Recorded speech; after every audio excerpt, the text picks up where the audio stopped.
Good afternoon. As I continue saluting Black History Month by focusing my attention on the Equal Justice Initiative and the work that they've done on lynching in America is what we're reading, the America confronting its legacy of racial terror. We're in chapter 3, Lynching in America from Popular Justice to Racial Terror. Lynching became a vicious tool of race control during the late 19th and early 20th centuries. But it first emerged as a form of vigilante retribution used to enforce popular justice on the western frontier. Remember when you would steal a horse, you could be lynched. In the Western territories in the early 19th century, the individual desire for revenge was high, government was absent or underdeveloped, and public support for lynching was widespread. Notably, lynching did not initially mean killing, and vigilante regulators often punished thieves, highwaymen, swindlers, and card sharks with tarring and feathering, beatings, and floggings. Beginning in the 1830s and continuing in the decades following the Civil War, lynching became more synonymous with hanging. The first broadly publicized incident of lethal lynching occurred in Madison County, Mississippi in 1835 after a fabricated story of a planned slave uprising sparked local panic and resulted in the hanging of 2 white men and several enslaved black people. Followed that same year by the notorious lynching of 5 gamblers in Vicksburg, Mississippi, these killings marked a change in American mob violence. Whereas in the era of the American Revolution, mobs had rarely killed their victim, the 1835 riots claimed at least 71 lives. Even as lynchings became more frequently deadly, they differed greatly by region. An individual subject to a frontier lynching typically was accused of a crime such as murder or robbery, given some form of process and trial, hanged without any additional torture or foul play. Southern lynching, on the other hand, was commonly extrajudicial and employed to defend slavery. Between 1830 and 1860, Southern mobs killed an estimated 130 white individuals and at least 400 enslaved black people. Most were lynched under the suspicion of conspiring to mount a slave uprising, a growing but largely unsubstantiated fear among whites in slaveholding states. In addition, Southern lynchings of African Americans were distinct from lynchings of whites and often featured extreme brutality, such as burning, torture, mutilation, and decapitation of the victim. Southern lynching took on a more racialized character after the Civil War. The act and threat of lynching became primarily a technique of enforcing racial exploitation, economic, political, and cultural. Characterized by Southern mob violence intended to reestablish white supremacy and suppress black civil rights through political and social terror, the Reconstruction era was a violent period in which tens of thousands of people were killed in racially and politically motivated massacres, murders, and lynchings.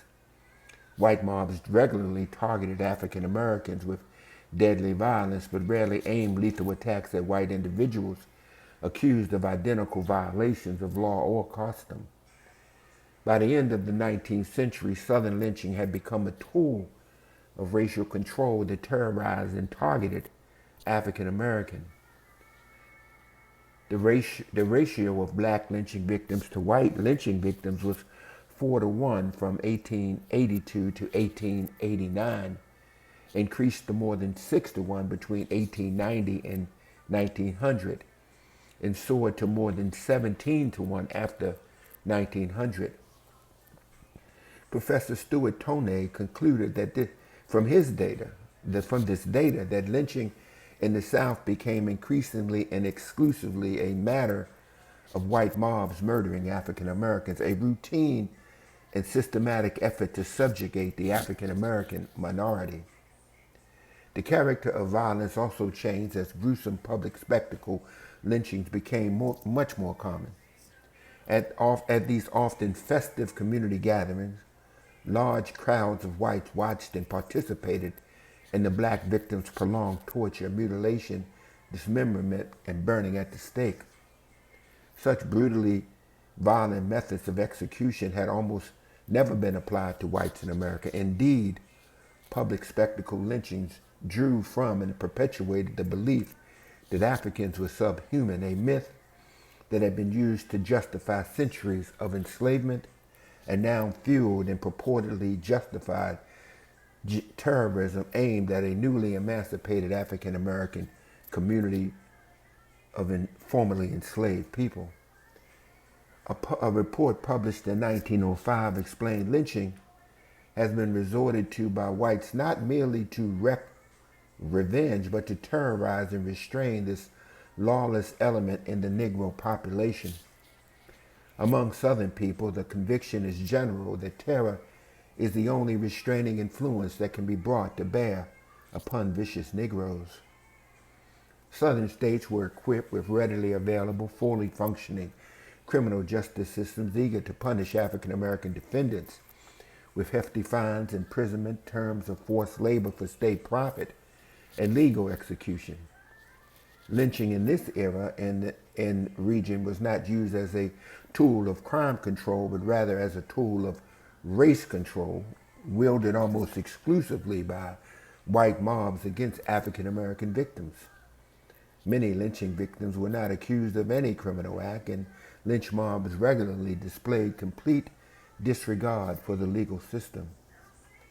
In 1906, Edward Johnson, a black man, was convicted of raping a white woman and sentenced to death by an all-white jury in Chattanooga, Tennessee. His attorneys appealed the case and won a rare stay of execution from the United States Supreme Court. In response, a white mob seized Mr. Johnson from jail, which had been vacated by the sheriff and his staff, dragged him through the street, hanged him from the second span of the Walnut Street Bridge, and shot him 100 times. The mob left a note pinned on the corpse that read, "To Justice Harlem, come get your nigger now." Mr. Johnson used his last words to declare his innocence. Nearly a century later, Mr. Johnson was cleared of rape. Through lynching, Southern white communities asserted their racial dominance over the region's political and economic resources. A dominance first achieved through slavery would now be restored through blood and terror. Characteristics of the lynching era: African Americans were lynched under varied pretenses. Today, lynching is most commonly remembered as a punishment exacted by white mobs upon black men accused of sexually assaulting white women. During the lynching era, whites' hyper-vigilant enforcement of racial hierarchy and social separation, coupled with widespread stereotypes of black men as dangerous, violent, and uncontrollable sexual aggressors, fueled a pervasive fear of black men raping white women. Now you remember that these are the same white men who left their plantations, their homes, and their women, their white women, in the hands of their black male slaves. But now that the black man was freed and supposedly equal, now the black man became dangerous, violent, and uncontrollable. Of the 4,084 African Americans lynched, the Equal Justice Initiative documented nearly 25% were accused of sexual assault, and nearly 30% were accused of murder. Hundreds more black people were lynched based on accusations of far less serious crimes, such as arson, robbery, non-sexual assault, and vagrancy, many of which were not punishable by death if convicted in a court of law. African Americans frequently were lynched for non-criminal violations of social customs or racial expectations, such as speaking to white people with less respect or formality than observers believed was due. Finally, many African Americans were lynched not because they committed a crime or social infraction, or not even because they were accused of doing so, but simply because they were black and present when the preferred party could not be located. In 1901, Bailey Crutchfield's brother allegedly found the lost wallet containing $120 and kept the money. He was arrested and about to be lynched by a mob in Smith County, Tennessee, when at the last moment he broke free and escaped. Thwarted in their attempt to kill the suspect, the mob turned its attention to his sister and lynched Miss Crutchfield in her brother's stead, though she was not accused of any involvement in the theft. The thousands of African Americans lynched between 1880 and 1950 differed in many respects, but in most cases, the circumstances of their murders can be categorized as one or more of the following. Number one, lynchings that resulted from a wildly distorted fear of interracial sex. Number two, lynchings in response to casual social transgressions. Number three, lynchings based on allegations of serious violent crime. Number four, public spectacle lynchings. Number five, lynchings that escalated into large-scale violence targeting the entire African American community. And number six, lynchings of sharecroppers, ministers, and community leaders who resisted mistreatment, which were most common between 1915 and 1940. And that was the period of Nadar, 1890 through 1940, the period of Nadar, the period when racial violence against African Americans was at its peak. Lynchings based on the fear of interracial sex. Nearly 25% of the assaults of African Americans in the South were based on charges of sexual assault. The mere accusation of rape, even without an identification by the alleged victim, often aroused the mob and resulted in a lynching. In fact, the definition of black on white rape in the South was incredibly broad and required no allegation of force because white institutions, laws, and most white people rejected the idea that a white woman would or willingly consent to sex with an African American man. When black Memphis journalist Ida B. Wells, and we've read quite a bit about Ida B. Wells, Ida Bell Wells Barnett on the Black Man's Read Aloud Hour, published an editorial challenging the myth of widespread black on white sexual violence and insisted that consensual interracial sex did occur. White mobs burned her newspapers and threatened to lynch her in Memphis, and Ida had to leave Memphis, Tennessee, leave the South, and go to New York because they were absent. She actually was out of town when they burnt down her offices and was told never to come back. White fears of interracial sex extended to any action by a white man that could be seen as interpreted as seeking or desiring contact with a white woman. In 1889, Keith Bowen allegedly tried to enter a room where three white women were sitting, though no further allegation was made against him. Mr. Bowen was lynched by the entire white neighborhood for his offense. William Brooks was lynched in 1894 in Palestine, Arkansas, after he asked his white employer for permission to marry the man's daughter. General Lee, a black man, was lynched by a white mob in 1904 for merely knocking on the door of a white woman's house in Reedsville, South Carolina. In 1912, Thomas Miles was lynched for allegedly writing letters to a white woman inviting her to have a cold drink with him. In 1934, after being accused of associating with white women, in Newton, Texas, John Griggs was hanged and shot 17 times, and his body was dragged behind a car through the town for hours. White's fear of sexual contact between black men and white women was pervasive and led to many lynchings. Narratives of these lynchings reported in the sympathetic white press justified the violence and perpetuated the deadly stereotype of African American men as hypersexual threats to white womanhood. Lynchings based on minor social transgressions. Lynchings based on minor social transgressions was the tool of race control designed to enforce social norms and racial hierarchy. Hundreds of African Americans accused of no serious crime were nonetheless lynched for a myriad of offenses, including speaking disrespectfully, refusing to step off the sidewalk, using profane language, using an improper title for a white person, suing a white man, arguing with a white man, bumping into a white woman, insulting a white person, and other social grievances. African Americans living in the South during this era was terrorized by the knowledge that they could be lynched if they intentionally or accidentally violated any social moral defined by a white person. Examples are plentiful. In 1940, Jesse Thornton was lynched in Laverne, Alabama for referring to a white police officer by his name without the title of Mr.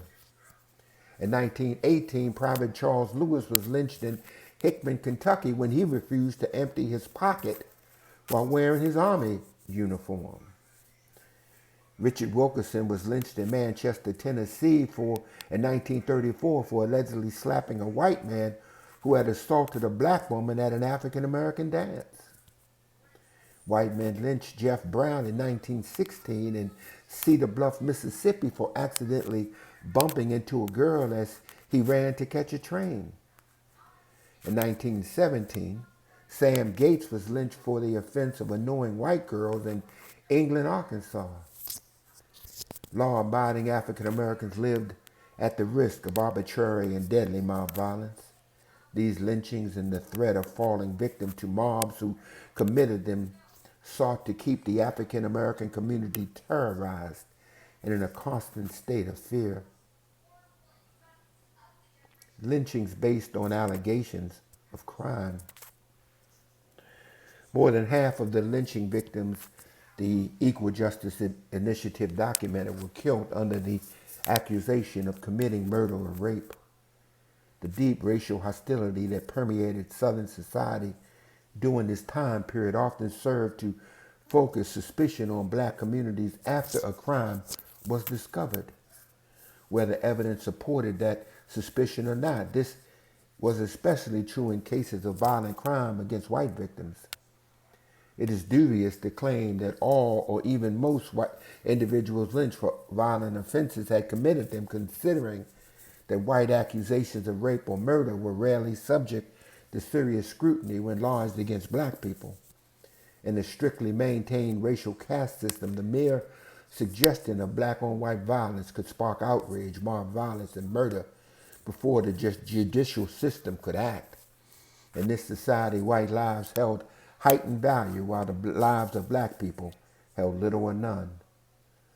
Of the hundreds of black people lynched under the accusation of rape and murder, nearly everyone was brutally killed without being legally convicted of any offense. When Barry Noyce was accused of killing the local sheriff in Lexington, Tennessee in 1918, an angry mob lynched him in a courtyard square, then dragged his body through the streets of town, shot it a dozen times, and then burned the body in the middle of the street. Below hung banners that read, "This is the way we do our bit." Some lynching victims were demonstratively innocent of the serious crimes alleged. After a white woman was raped in Lewiston, North Carolina in 1918, a black man named Peter Bazemore was accused of the crime and lynched by a mob before an investigation revealed that the real perpetrator had been a white man wearing black makeup. Race, rather than the alleged offense, sealed the lynching victim's fate. Lynching, a statement of racial terror and white supremacy, was largely reserved for black suspects. White people accused of murder or rape during this era were much more likely to be tried, convicted, and punished by the legal system than by a mob. In Thomasville, Georgia in 1913, a black man named William Kirkland was arrested for the alleged rape of a 9-year-old girl And before a trial could be held, a mob between 50 and 75 white men seized William Kirkland from the jail, hung his body from a tree, riddled it with bullets, and then dragged the corpse of Mr. Kirkland through town behind a truck before depositing it on a courtyard lawn. Just 3 days after Mr. Kirkland's lynching, an African-American man named Lacey Mitchell was lynched in Thomasville for testifying against a white man accused of raping an African-American woman. Mr. Mitchell, a key witness, was shot in his home by 4 white men and died. The white defendant was acquitted and released. Public spectacle lynchings. Public spectacle lynchings were those in which large crowds of white people, often numbering in the thousands, gathered to witness pre-planned, heinous killings that featured prolonged torture, mutilation, dismemberment, and or burning of the victim. Many were carnival-like events with vendors selling food and printers producing postcards featuring photographs of the lynching and corpse and the victim's body parts collected as souvenirs. In 1904, after Luther Hobart allegedly killed a white landowner, he and a black woman believed to be his wife were captured by a mob and taken to Doddsville, Mississippi to be lynched before hundreds of white spectators. Both victims were tied to a tree and forced to hold out their hand while members of the mob methodically chopped off their fingers and distributed them as souvenirs. Next, their ears were cut off. Mr. Hobart was beaten so severely that his skull was fractured and one of his eyes was left hanging from its socket. Members of the mob used a large corkscrew to bore holes into the victim's body and pull out large chunks of quivering flesh, after which both victims were thrown into a raging fire and burned. The white men, women, and children present watched the horrific murder as they enjoyed deviled eggs, lemonade, and whiskey in a picnic-like atmosphere. Is that where the word barbecue came from? Another public spectacle lynching took place in 1917 in Memphis, Tennessee, when a mob of 25 men seized Eli Persons from a train that was transporting him to stand trial for rape and murder. The mob had announced the lynching time and location in advance, and thousands of people attended, backing up traffic for miles. Food and gum vendors sold their wares to the many spectators as Mr. Pearson was doused with gasoline and set on fire. A 10-year-old black child was forced to sit next to the fire and watch him die. When members of the crowd complained that Mr. Pearson would die too quickly if burned, the fire was extinguished and attendees fought over Mr. Pearson's clothes and remnants of the rope to keep as mementos. 2 men cut off the ears for souvenirs, after which the head of Mr. Pearson's corpse was removed and thrown into the crowd in Memphis' Black Commercial District. Later that year, just a few hours away in Dyersville, Tennessee, Lynching Scott was suspected of subjected to a brutal and prolonged lynching after being accused of criminal assault. Crowds gathered near a vacant lot across the street from the downtown courthouse, and children sat atop their parents' shoulders to get a better view of Mr. Scott's clothes and skin, and it was ripped, and his clothes and skin were ripped off with knives. The mob tortured Lynching Scott with a hot poker on, gouging out his eyes, shoving a hot poker down his throat, and pressing it all over his body before castrating him and burning him alive over a slow fire. Mr. Scott's torturous killing lasted more than 3 hours. Gruesome public spectacle lynchings traumatized the African American community. The crowds of hundreds of thousands of white people attending as participants or spectators included elected officials and prominent citizens. White press coverage regularly defended the lynchings as justified, and cursory investigations rarely led to identifications of the lynch mob members, much less prosecutions. White men, women, and children fought over bloodied ropes, clothing, and body parts and proudly displayed these souvenirs with no fear of punishment. In Newman, Georgia in 1899, pieces of Sam Hose's heart, liver, and bones were sold after he was lynched. The same year, spectators at the lynching of Richard Coleman in Maysville, Kentucky, took flesh, teeth, fingers, and toes from his corpse.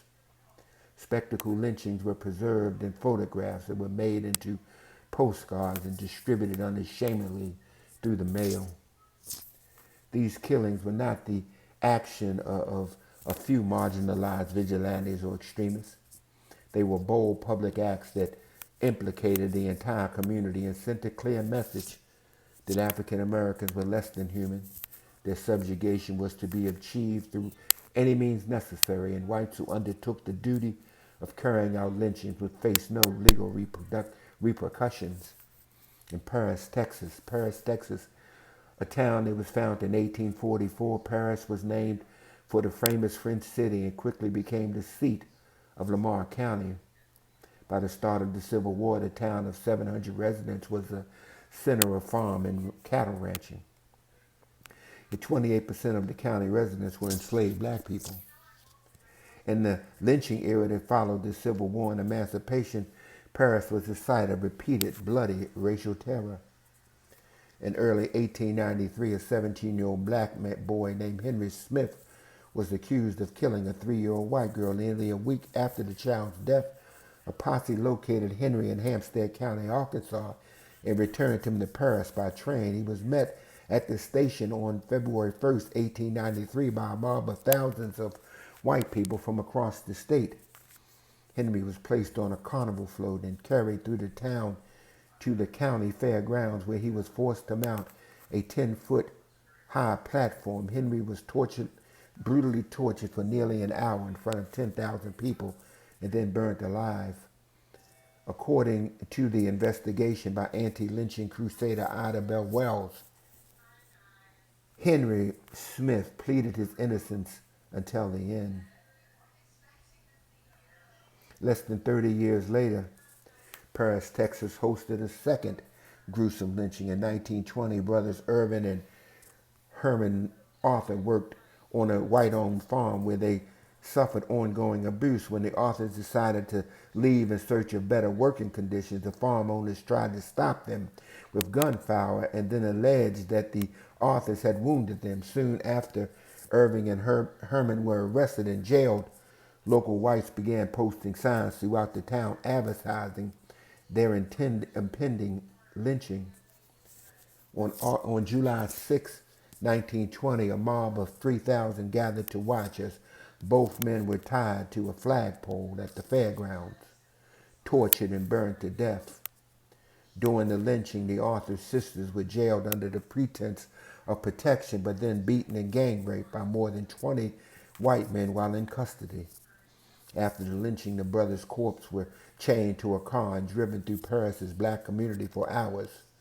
A local sheriff involved in the case later declared the brothers had been guilty of no crime. Today, Paris is a small but vibrant, diverse city of 25,000 with no historical markers to document each lynching. A large Confederate memorial adorns the courthouse lawn, the site of racial unrest in the 21st century. In 2008, a 24-year-old black man named Brandon McKellen was found dead by the roadside in Paris. An investigation determined that he had been dragged behind or under a vehicle for as far as 70 feet. Two white men who spent several hours with Mr. McClellan on the night he died were arrested after the blood reportedly was found on the undercarriage of their truck. When the local prosecutor dropped all charges against the men in 2009, citing a lack of evidence, racial tension flared. Members of the local black community rallying at the courthouse to protest official inaction were met with counter-protests by dozens of white supremacists holding Confederate flags and shouting white power. State police and riot gear were called to quell the conflict. Paris's deeply rooted history of racial violence and division epitomized the lynching of Henry Smith, Herman, and Irvin Arthur remains a force in the community today. Despite efforts to forget and ignore their past. A black man's life is still not worth a white man's life. In Paris, Texas declared a black man protesting at the courthouse in 2009. I am 55 years old and I know racism when I see it. In Paris, Texas is eaten up with racism. And that's the end of part 1 of chapter 3. I will be finishing part 2 of chapter 3 tomorrow.